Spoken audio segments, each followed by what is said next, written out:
So we're going to do another double heart ring. We're just going to open up the paper clip slowly to get out all the kinks. You can also use 20 gauge wire. You'd need half hard wire, and these paper clips open to about 3 3/4 inches, so you can cut about a 4-inch piece of wire. So from here at about the 1-inch point, we're just going to take the pliers, round pliers, and make a teeny little loop here. Just do a little loop. Get our flat pliers, bring it up, and then do another loop.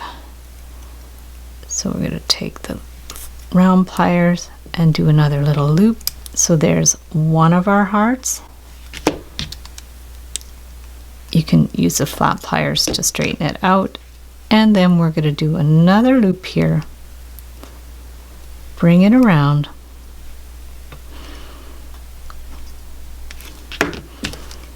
Flatten it. Take the flat pliers again, bring it up. And bring this one around. And then we're going to squish it. This end's a little long, so we should actually measure it to be 1 inch to be sure. This is more like 1 1/4 inches.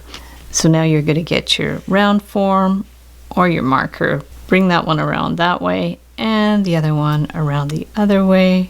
Squeeze it. And these ends are too straight, so we're going to round them out. So we're just going to take this, round it out. And this one too, we're going to round it out a little bit.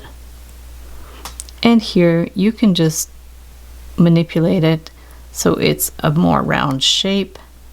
Push this back and forth. If you need to straighten out the hearts, you can. You can hold these and you can push these in. And there you have a super cute double heart ring.